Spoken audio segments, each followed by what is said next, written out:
worksheet 11 of this unit, starting from the question 1. Convert the following fractions into a decimal number.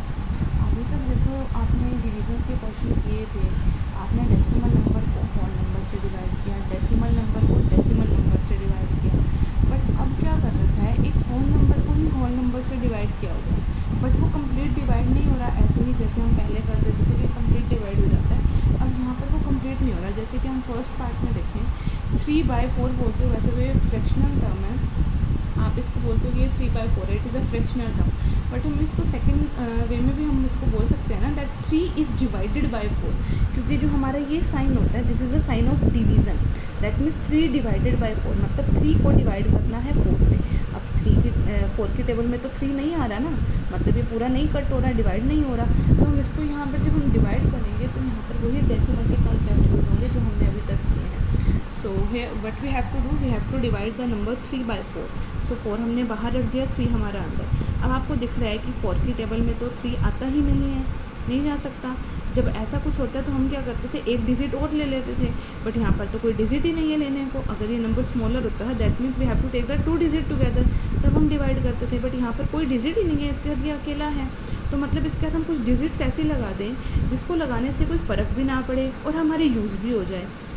तो आपको मैंने बताया था कि कोई भी होल नंबर हो, एनी होल नंबर, अगर हमें उसे डेसिमल नंबर बनाना है तो हम उस नंबर के कंप्लीट नंबर के बाद डेसिमल लगाकर और फिर हम कितनी भी ज़ीरोज़ पुट कर सकते हैं जितनी हमें नीड हो। तो मतलब 2 इज़ सेम एज़ 2.0 लिख दो या आप 2.20 लिख दो, कितनी भी ज़ीरोज़ हो डजेंट मैटर, पॉइंट के बाद हमारी कितनी भी ज़ीरोज़ आती है कोई फ़र्क नहीं पड़ता, मतलब 2 इज़ सेम एज़ दिस, क्योंकि पॉइंट के बाद ज़ीरोज़ की कोई वैल्यू नहीं होती, आपको पहले भी बताया। तो दैट मीन्स हम 3 को 3.0 ईजिली लिख सकते हैं, हमें कोई प्रॉब्लम नहीं है। क्लियर यहाँ तक? अब वही कंसेप्ट यूज़ करो कि 4 के टेबल में 3 तो आता ही नहीं, that means we have to take the 2 digit together, और जैसे ही हमने 2 डिजिट एक साथ ली we have to put here 0। Clear है? लेकिन जैसे ही ये 2 डिजिट एक साथ थी तो डेसिमल भी यूज़ हो गया, जैसे ही ये डेसिमल यूज़ हुआ तो हमें यहाँ भी डेसिमल पुट करना होगा। अब देखो नंबर क्या बन गया 30, क्या 4 के टेबल में 30 जाता है? नहीं जाता। इससे स्मॉलर 28, 4 7 जा 28 चला गया ये हमारा, माइनस करोगे कितना आ जाएगा 2। अब कंप्लीट तो डिवाइड नहीं हुआ, दैट मीन्स हम और ज़ीरो ले सकते हैं ना हम, कितनी भी ज़ीरो जितनी हमें नीड हो। तो अब नंबर क्या बन गया 20, 4 की टेबल में 20 जाता है 5 पे, 4 5 जा 20, कंप्लीट डिवीज़न होगी, this one is our answer. Similar है ऐसे ही हमारा, देखो नेक्स्ट क्वेश्चन, फर्स्ट क्वेश्चन के सारे पार्ट बिल्कुल ऐसे ही हैं, बस अब इसका सेकंड क्वेश्चन है convert the following into a decimal, as it is first question की तरह ही है, just a little bit difference here the number given is in the form of a mixed fraction, mixed fraction हमें given है, तो अब mixed को पहले इम्प्रॉपर बना दो और इम्प्रॉपर फ्रैक्शन को आपको सॉल्व करना आता ही है।